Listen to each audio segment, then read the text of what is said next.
BBC Urdu کے programme سیربین میں خوش آمدید. ہمارے لندن اسٹوڈیو سے میں ہوں خالد کرامت.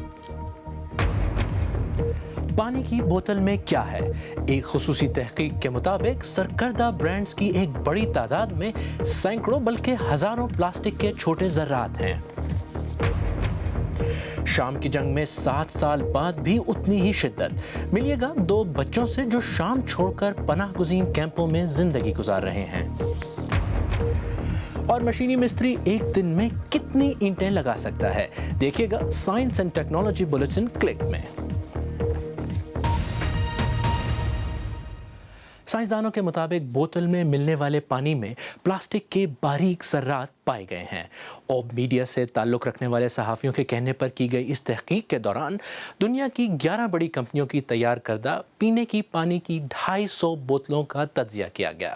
کچھ بوتلوں میں تو ذرات نہیں ملے مگر دوسری بوتلوں میں سینکڑوں بلکہ ہزاروں ذرات پائے گئے.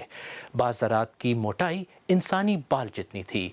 غذائی ماہرین کا کہنا ہے کہ پلاسٹک کے ذرات کی موجودہ سطح پانی کو پینے کے لیے مضر صحت نہیں بناتی، مگر انہوں نے پلاسٹک کے خوردبینی ذرات کے انسانی صحت پر اثرات پر مزید تحقیق کا مطالبہ کیا ہے. ڈیوڈ شکمن کی رپورٹ، عمر آفریدی کی زبانی. پینے کے پانی کی بوتلیں دنیا بھر میں روزمرہ زندگی کا حصہ بن چکی ہیں، لیکن اور میڈیا کے صحافیوں کے کہنے پر کی گئی تحقیق میں غیر متوقع طور پر اس پانی میں پلاسٹک کے ذرات پائے گئے. یہ ٹیسٹ ریاست نیو یارک کی اس تجربہ گاہ میں 250 سے زیادہ بوتلوں پر کیے گئے. اس تجربے میں پلاسٹک کے ذرات سے چپکنے والا ایک خاص رنگ استعمال کیا گیا. روشنی کی ایک خاص ویو لینتھ پر یہ رات میں ستاروں کی طرح چمکنے لگتے ہیں. اوسطاً 1 لیٹر میں 10 بڑے ذرات پائے گئے. ہر پلاسٹک کا ذرہ ایک عام انسانی بال سے زیادہ موٹا تھا. چھوٹے ذرات بھی اوسطاً فی لیٹر 314 تھے جو غالباً پلاسٹک ہی کے تھے، مگر اس کی تصدیق نہیں ہوئی. اس وقت مائکرو پلاسٹکس کے بارے میں کسی طرح کے ضوابط نہیں ہیں. اس کا مطلب ہے کہ ہمیں اس بارے میں فکر مند ہونا چاہیے. یہ مقدار خطرناک نہیں مگر قابل تشویش ضرور ہے، خاص طور سے اگر آپ روزانہ 1 سال تک صرف بوتل کا پانی پئیں. اس طرح سے پلاسٹک کے ہزاروں ذرات آپ کے جسم میں محض بوتل کا پانی پینے سے داخل ہو رہے ہیں. ہم نے اس تحقیق میں شامل تمام کمپنیوں سے بات کی. نیسلے نے ہمیں بتایا کہ اپنی مصنوعات میں آج تک ہمیں ٹریس لیول سے زیادہ پلاسٹک کے ذرات نہیں ملے ہیں. ڈینون نے، جو ایویون کے نام سے پانی کی بوتلیں بناتی ہے، کہا کہ طریقہ کار غیر واضح ہے اور مائکرو پلاسٹکس کے بارے میں ضوابط موجود نہیں. ڈسینی بنانے والی کوکا کولا کا کہنا ہے کہ مائکرو پلاسٹکس ہر جگہ موجود ہیں اور انتہائی احتیاط سے بنی مصنوعات میں بھی کم مقدار میں پائے جا سکتے ہیں. برٹش فوڈ سٹینڈرڈز ایجنسی کہتی ہے کہ پلاسٹک کے باریک ذرات سے نقصان کا خطرہ نہیں ہے، مگر عالمی ادارہ صحت اس پر نظر ثانی چاہتا ہے اور سائنسداں مزید تحقیق کا مطالبہ کر رہے ہیں. میرے خیال میں جیسے جیسے مائکرو پلاسٹکس کی موجودگی اور اس کے ممکنہ نقصانات کے بارے میں ہماری آگہی بڑھ رہی ہے، ہمیں اس خطرے کو کم کرنے کے بارے میں سوچنے کی ضرورت ہے تاکہ ہم مستقبل میں کسی مسئلے کا شکار نہیں بنیں. جہاں پانی کی سپلائی آلودہ ہے وہاں بوتل کا پانی محفوظ ہے. تاہم اس تحقیق سے یہ سوال جنم لیتا ہے کہ پلاسٹک آخر جاتا کہاں ہے اور اس کے چھوٹے ذرات کہیں صحت کے لیے نقصان دہ تو نہیں ہیں. ڈیوڈ شکمن کی رپورٹ. اور اسی بارے میں اب سے کچھ دیر پہلے میں نے پاکستان کے سابق وفاقی وزیر برائے سائنس اور ٹیکنالوجی ڈاکٹر عطاء الرحمان سے بات کی، جو آج کل اقوام متحدہ کے ادارے یونیسکیپ کی سائنس، ٹیکنالوجی اور انوویشن کمیٹی کے شریک چیئرمین ہیں. میں نے ان سے پوچھا کہ پلاسٹک آج کل کی دور کی ایک اہم حقیقت بن گیا ہے. روزمرہ استعمال ہونے والا پلاسٹک کس حد تک ہماری فوڈ چین یا غذا کا حصہ بن جاتا ہے؟ بہت کثیر تعداد میں، کیونکہ بہت سارے ذریعوں سے پلاسٹک آ رہا ہے. فضا کے اندر بھی، مرین پولیوشن میں بہت سارے پلاسٹکس اینیملز جو کے اندر جا رہے ہیں، اور بہت سے پلاسٹک جو آپ کھاتے ہیں، گوشت یا مچھلی، تو اس کے تحت بھی پلاسٹک کے ذرات آ جاتے ہیں. اور اس میں بہت سے پلاسٹکس جو ہیں وہ کافی مضر ہیں، جیسے پولی کاربونیٹس ہیں. ان میں ایک مرکب ہوتا ہے جو BPA کہلاتا ہے، بس فینول اے، وہ خاصا صحت کے لیے مضر ہے. اس سے یہ پایا گیا ہے کہ اگر وہ زیادہ تعداد کوانٹٹی میں ہو تو کینسر اور ڈائبٹیز اور دوسرے امراض بھی ہو سکتے ہیں. اس طرح اور بھی کچھ پلاسٹکس ہیں جو کینسر کاز کرتے ہیں. پولی وائنائل فلورائڈ سے کوئی چیز بنی ہوئی آپ استعمال کر رہے ہیں خاص طور پہ، وہ بہت مضر ہے. تو اس وجہ سے بہت احتیاط ہمیں برتنی چاہیے. اگر دیکھا جائے تو جو ریسائیکل ہوتی ہیں بوتلیں وہ کسی سائنٹیفک طریقے سے شاید یا اس کے مطابق نہیں ہوتی، تو یہ بتائیے کہ یہ کتنا خطرناک ہے اور کیا پاکستان میں کوئی قانون ہے اس بارے میں؟ پاکستان میں قانون یقیناً ہے. جب میں وفاقی وزیر تھا سائنس اور ٹیکنالوجی کا سن 2000 میں، تو ایک ادارہ میری نگرانی میں شروع ہوا تھا جس کا نام ہے یہ اسٹینڈرڈز آف کوالٹی ڈٹرمن کرتا ہے، PSQCA، Pakistan standards and quality control authority. اور اس نے پھر قانون منظور کرائے تھے خاص طور پہ جو کھانے پینے کی اشیاء ہیں جس میں پانی بھی شامل ہے، بوٹل واٹر، منرل واٹر وغیرہ. اس میں تو لازمی مینڈیٹری اسپیسیفیکیشنز منظور ہوئی ہیں جس کے تحت ایک خاص لیول جو کنٹامینیشن ہے اس سے زیادہ قبول نہیں کیا جا سکتا. لیکن مسئلہ دراصل یہ ہے کہ اس پہ صحیح طریقے سے عمل درآمد ہو کہ یہ جو ایسے جو کنٹامینیٹڈ واٹر پانی اگر آ جاتا ہے تو اس کو پھر روکا جائے اور اس کو پبلسائز کیا جائے. اور جب میں سائنس اور ٹیکنالوجی کا وزیر تھا تو اس زمانے میں ہم نے بہت سارے برانڈز جو تھے جن میں مختلف قسم کے کنٹامیننٹس آ رہے تھے ان کے اخبارات میں اشتہار بھی دیے تھے کہ لوگوں کو احتیاط برتیں. آپ کی نظر میں اس سے بچنے کا کوئی طریقہ ہے؟ ایک عام شہری کیا کرے؟ ایک عام شہری کو چاہیے کہ ایک تو جو بچے جو اسکول میں پانی کبھی کبھی لے جاتے ہیں وہ ایسی بوتلوں میں لے جاتے ہیں جو رنگین ہوتی ہیں اور جو ایک ایسا پلاسٹک ہے جو پولی کاربونیٹ کہلاتا ہے اس سے بنی ہوئی ہوتی ہیں، تو وہ جو ہے وہ زیادہ مضر ہے. ایک تو ٹرانسپیرنٹ بوٹلز جو جس میں کوئی رنگ نہ ہو اور ٹرانسپیرنٹ ہو، وہ بوتلوں کا استعمال ہو. اور دوسرے جو ایک دفعہ پلاسٹک کی بوتل جو استعمال ہو رہی ہیں ان میں گرم چیز نہ ڈالی جائے کیونکہ جتنی گرمائی ہوتی ہے اتنا ڈی پالیمرائزیشن ہوتی ہے اور پلاسٹک پھر گھل کے یا اس کے ٹکڑے ہو کے پھر وہ پانی میں شامل ہوتا ہے. تیسرے جو زیادہ تر جو پرابلمس ہیں تیسری دنیا میں وہ مائکروبیل کنٹامینیشن کے ہیں جس میں جراثیم مختلف آ جاتے ہیں، جس میں ہیپاٹائٹس اور دوسرے قسم کے وائرسز وغیرہ آتے ہیں. تو ایسے دور دراز علاقے جہاں پہ گندا پانی ہے اور آپ کے پاس بوٹل واٹر یا صاف پانی نہیں ہے اویلیبل، تو وہاں پہ خاص طور پہ اس طرح کی ٹیکنالوجیز کو جس میں آپ خالی کپڑے سے فلٹر کر لیں اور اس کے بعد اس ٹرانسپیرنٹ بوٹل کو دھوپ میں 6 گھنٹے رکھ دیں تو UV لائٹ سے وہ جراثیم مر جاتے ہیں. تو یہ سمپل ٹیکنیکس ہیں جس کی وجہ سے بہت فائدہ ہو سکتا ہے، بہت ساری بیماریوں سے ہم بچ سکتے ہیں. یہ تھے ڈاکٹر عطاء الرحمان جن سے میں نے کچھ دیر پہلے بات کی. شام کے مشرقی شہر غوطہ میں جمعے کو روس کی بمباری میں 31 افراد ہلاک ہو گئے اور اس علاقے سے 20,000 شہریوں نے محفوظ مقامات پر پناہ لی ہے. جنگ سے متاثرہ علاقوں سے نکلنے والوں کو اس بدترین تشدد کے اثرات سے نکلنے میں کئی برس لگیں گے. حوا اور مصطفیٰ 7 سال قبل اس وقت پیدا ہوئے تھے جب یہ جنگ شروع ہوئی تھی. ان بچوں کی زندگی پر BBC کی نامہ نگار کیرولائن ہالی کی رپورٹ پیش کر رہی ہیں ثنا گلزار. حوا اور ان کی سہیلی خدا ان لاکھوں شامی بچوں میں شامل ہیں جو مہاجر کیمپوں میں ہوش سنبھال رہے ہیں. سن 2013 میں مشرقی غوطہ پر کیمیائی حملے کے بعد ان کا خاندان شام سے نکلنے پر مجبور ہو گیا تھا. اردن کے اس کیمپ میں وہ کم از کم محفوظ ہیں. ان کا کزن محمد اس ہفتے غوطہ پر بمباری میں ہلاک ہو گیا ہے.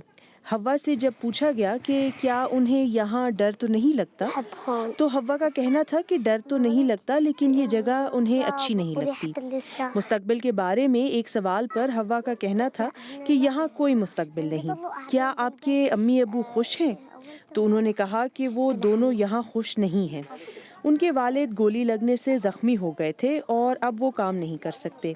ان کی بہن بم کا ٹکڑا لگنے سے زخمی ہو گئی تھی. ان کا خاندان ان بہت سے خاندانوں میں شامل ہے جنہیں 7 سال سے جاری شام کی جنگ میں گہرے جسمانی اور نفسیاتی زخم آئے ہیں. ایک بیرل بم کے حملے میں مصطفیٰ کے والدین ہلاک ہو گئے تھے. ان کے کولے کی ہڈیاں بم کا ایک ٹکڑا لگنے سے ٹوٹ گئی تھیں اور سر میں زخم آنے سے ان کا اعصابی نظام بھی متاثر ہوا تھا۔ اب اپنے ہم عمر بچوں کے ساتھ چلنے میں انہیں مشکل پیش آ رہی ہے، لیکن وہ پرعزم ہیں۔ گھر پر موجود ان کی دادی نے ان کے دادا ابراہیم کی تصویر دکھائی۔ مصطفیٰ نے بتایا کہ جب وہ ہلاک ہوئے تو وہ ان کی گود میں تھے۔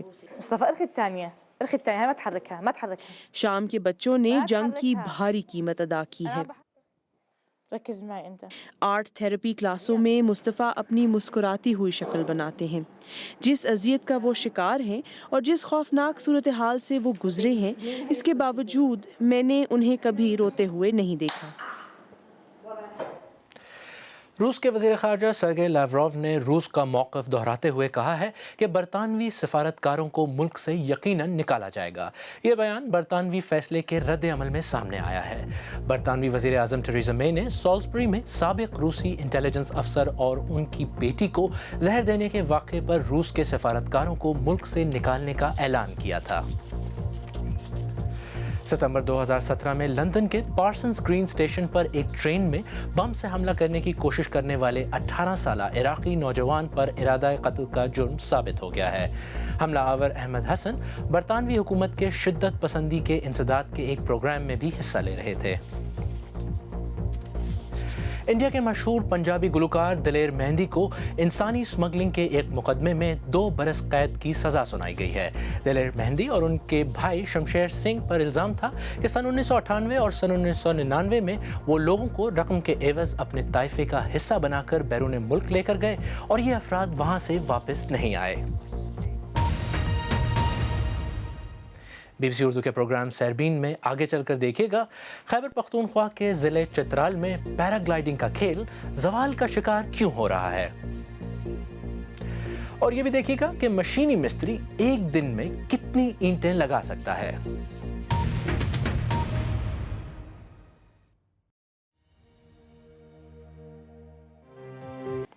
بی بی سی اردو کے پروگرام سیربین میں ایک بار پھر خوش آمدید۔ میں ہوں خالد کرامت۔ پاکستان کے صوبے خیبر پختونخوا کا پہاڑی ضلع چترال پیرا گلائیڈنگ کے کھیل کے لیے قدرتی طور پر ایک موزوں علاقہ سمجھا جاتا ہے۔ ماضی میں اس کھیل میں شرکت کے لیے ہر سال غیر ملکی سیاح بڑی تعداد میں آیا کرتے تھے، جو مقامی افراد کے لیے روزگار کا ایک ذریعہ بھی تھا۔ تاہم حکومت کی طرف سے غیر ملکی سیاحوں پر پابندی کی وجہ سے یہ کھیل اب زوال کا شکار ہے، جس سے علاقے کی سیاحت بھی بری طرح متاثر ہو رہی ہے۔ ہمارے ساتھی رفعت اللہ اورکزئی نے چترال میں ہندو کش پیرا گلائیڈنگ ایسوسی ایشن کے صدر سیف اللہ جان سے بات کی۔ جب حالات بہتر تھے، جب فارنرز یہاں آتے تھے تو ان کی وجہ سے ہمیں یہ فائدہ ہوتا تھا کہ ہمیں ایڈوانس ٹیکنیک سیکھنے کو ملتے تھے۔ ان کو یہ فائدہ ہوتا تھا کہ ہم ان کو ساتھ لے کر اپنے ساتھ ان کو لے کے جاتے تھے اور لوکل پائلٹس کی رہنمائی ان کو حاصل ہوتی تھی، اور ان کی وجہ سے جو معاشی طور پر جو فوائد ہمیں حاصل ہوتے تھے آج کل وہ بہت کم ہو رہے ہیں۔ کم از کم سیزن میں کم از کم 40 اور 50 پائلٹ یہاں آتے تھے۔ زیادہ تر جو آتے تھے سوئٹزرلینڈ سے آتے تھے، نیوزی لینڈ سے آتے تھے، آسٹریلیا سے آتے تھے، امریکہ سے آتے تھے اور مختلف علاقوں سے آتے تھے، اور وہ بھی ٹاپ کلاس پائلٹ تھے، کیونکہ چترال میں فلائنگ کرنا ہر پائلٹ کی بس کی بات نہیں ہے۔ یہاں پر وہ پائلٹ آتا ہے جو ورلڈ ریکارڈ ہولڈر ہو یا وہ ورلڈ ریکارڈ بنانا چاہتا ہو۔ حالات تھوڑی سی بدقسمتی سے ہمارے ملک کے حالات کچھ ایسے ہو گئے ہیں کہ وہ پائلٹ ابھی بالکل نہیں آ رہے ہیں۔ اس کی وجہ سے ہمیں بھی نقصان ہو رہا ہے، ملک کو بھی نقصان ہو رہا ہے، اور ہمارے علاقے کو بھی معاشی طور پر نقصان ہو رہا ہے کہ ہر کوئی یہاں پر آنے سے ڈرتا ہے، اور دوسری ان کو اجازت بھی نہیں ملتی، این او سی بھی ان کو نہیں ملتا۔ تو جب وہ یہاں آتے ہیں تو ان کے ساتھ پھر ان کی حفاظت کے مقصد کے لیے ان کے ساتھ پھر باڈی گارڈ ان کو دیے جاتے ہیں، کوئی پولیس والا ان کے ساتھ ہوتا ہے، تو وہ ان چیزوں کو پسند نہیں کرتے کیونکہ وہ آزاد مائنڈ لوگ ہوتے ہیں۔ ٹورزم ڈپارٹمنٹ کی یہ سب سے بڑی یہ ذمہ داری ہے کہ ان لوگوں کو بتا دیں کہ خاص کر چترال میں امن و امان کا کوئی مسئلہ نہیں ہے۔ یہاں پر 40-50 پائلٹ یہاں آ جائیں گے ایک سال میں، یہاں پر کوئی کمپٹیشن مقابلے منعقد کروائیں۔ اگر انٹرنیشنل نہیں کروا سکتے تو یہ جو ملک کے اندر جو پائلٹ ہیں ان کو لے کے چترال آ جائیں۔ اور اب ذکر ٹیکنالوجی کا۔ کیا ہنگامی حالات میں جانیں بچانے والے کارکنوں کے ساتھ ایک روبوٹ بھی ہو سکتا ہے؟ مشینی مستری ایک دن میں کتنی اینٹیں لگاتا ہے اور مستری کے بجائے 3D پرنٹر سے بنا ہوا مکان کیسا رہے گا؟ ان سوالوں کے جوابات کے لیے دیکھیے ہمارا ہفتہ وار ٹیکنالوجی بلیٹن کلک، آج نصرت جہاں کے ساتھ۔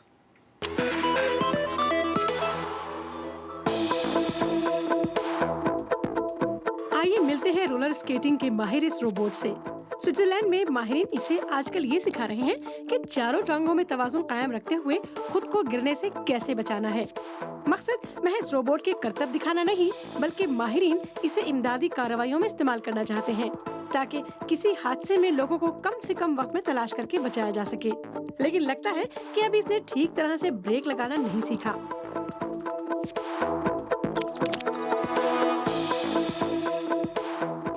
کرپٹو کرنسی کی دنیا کے سب سے مشہور نام بٹ کوائن کے لیے ملا جلا ہفتہ رہا۔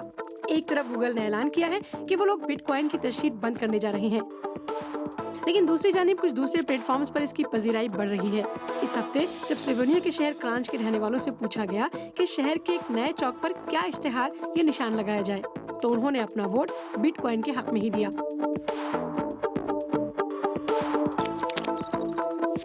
کیا فن تعمیر کا مستقبل یہ ہوگا؟ اس نئے مستری کو پیار سے سیم کہتے ہیں، لیکن اس کا پورا نام سیمی آٹومیٹڈ میسن 100 ہے۔ یہ ایک دن میں 3000 اینٹیں لگا سکتا ہے۔ اسے انسانی مستریوں کے ساتھ کام کرنے میں بھی کوئی مسئلہ نہیں، اور نہ ہی اسے چائے کا وقفہ چاہیے۔ لیکن سیم اور اس کے ساتھیوں کی تعداد ابھی بہت کم ہے، اور ایک سیم کی قیمت $4 لاکھ ہے۔ اس لیے مستری بھائیوں کو فی الحال پریشان ہونے کی کوئی ضرورت نہیں۔ سیم سے اینٹیں لگوانے کے چکر میں نہیں پڑنا چاہتے تو 3D پرنٹر سے بنے گھر میں رہنا کیسا ہے؟ ٹیکساس کی ایک نئی کمپنی اور ایک امدادی ادارے نے مل کر کم قیمت مکانات کا ایک نیا نمونہ تیار کیا ہے۔ ان لوگوں کا خیال ہے کہ وہ جلدی ہی 24 گھنٹے کے کم وقت میں 55 سے 75 مربع میٹر کے مکان تعمیر کر لیں گے، اور پورے مکان کی قیمت $4000 سے بھی کم ہوگی۔ اگر آپ چاہیں تو مجھ سے اور ہماری ٹیم کے دیگر ساتھیوں سے ٹویٹر پر بھی رابطہ کر سکتے ہیں۔ میرا ٹویٹر ہینڈل ہے @kkaraamat۔ اس کے ساتھ ہی سیربین اختتام کو پہنچا۔ پروگرام میں پیش ہونے والے کسی بھی موضوع پر اگر آپ اپنی رائے دینا چاہیں تو facebook.com/BBC Urdu پر ہم سے رابطہ کر سکتے ہیں۔ آپ ہمیں ٹویٹر پر ٹیگ کر کے اپنے تاثرات ہم تک پہنچا سکتے ہیں۔ ہمارا ٹویٹر ہینڈل ہے @BBC Urdu۔